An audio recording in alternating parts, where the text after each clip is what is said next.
I'm Dr. Barry, licensed psychologist, and I wanted to take some time to cover this case briefly. There was an update in the Cory Bigsby case today, but I wanted to go back to January where he was first ordered to have another competency evaluation to just kind of make what happened today make a little bit more sense. So, in this article, and I will make sure to put links to all the articles that I share in the description, but Cory Bigsby. So I am a psychologist that's in Virginia, and I actually used to live near this area. I follow Grizzly True Crime, and they did a phenomenal job. I will link one of their descriptions of the overview of this case down below because I'm just talking about what's happening with the mental health competency. So, competency to stand trial is different from competency at the time of the offense. We saw this with Letitia Stout. She also had a competency to stand trial eval.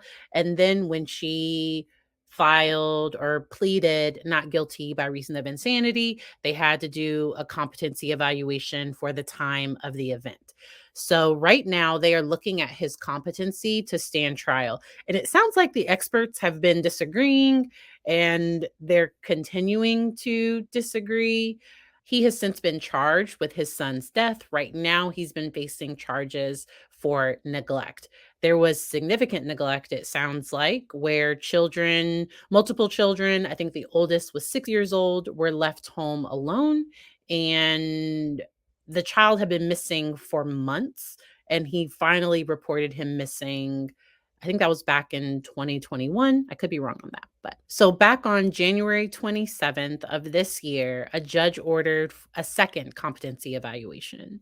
And during this hearing, the defense team thought there were issues with the first competency evaluation and they looked at getting a second one.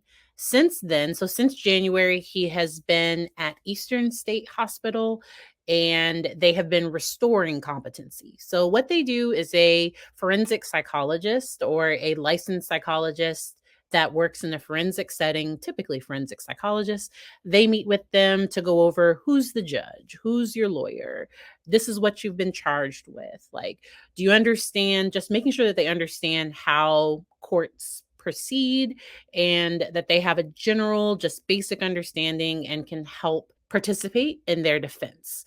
So let's switch to what happened today, June 14th, 2023. A judge ordered another mental health evaluation. And because I do believe the psychologist today testified that he was competent to stand trial. He had been sent to Eastern State Hospital, like I mentioned, and his attorneys are challenging that he is competent to stand trial. So right now he's being held in jail for those 30 child neglect charges. Now, based on something that he said while he was in prison, they are charging him with his son's murder. The family strongly believes that Cody is still alive, and who knows? I don't know. I guess the father believes this too. There seems to have been some evidence collected that might go against this. The whole situation is just very strange because it doesn't make sense why the father, let's say he was taken without his permission or something happened, or sometimes I've sadly seen in situations where people were on substances where they might give their child to someone, which is this situation just seems very, very strange. People are in our country, they're innocent until proven guilty. I'm not speculating about his innocence or guilt. I'm just looking at this and looking at what we know about. And we just don't know. We really, really don't know what happened or what's going on. And I think that's why they're trying to restore his competency. It's my understanding that he might be like seeing things or there might be some possible psychosis. From the time he was arrested, he looks significantly different. He looks older, he's lost a lot of weight. And those things, because that could just be from incarceration. So that doesn't mean that that's directly related to his mental health. but I also want to share the article that talked about why he was charged.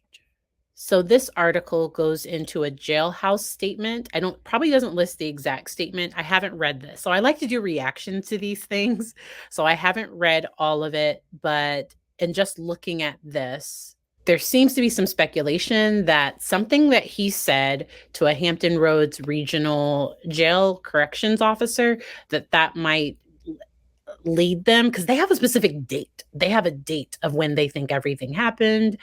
And I believe they've collected evidence, and they updated the charge. I want to say it was 5 days ago. And so with all of that, with all the agencies involved, and once again, the family still believes that he is alive, because the date that they're looking at is June 18th, 2021, and that he was reported missing January 31st, 2022. And this was after nobody had seen him in months and months and months. This case is incredibly sad. I wanted to hop on and just talk really quick about the competency hearing. I will, if any mental health experts do testify publicly, or if there is information available, since I am here in Virginia. And I remember when people were sharing pictures of Cody, and just we all just hope that, hey, if he can be recovered safely, there seems to be some evidence that things took a tragic turn, more tragic than him, being missing. That the police seem to believe that there was a tragic event that happened. And so, if y'all have questions, if y'all have specific things that y'all would like for me to cover, let me know.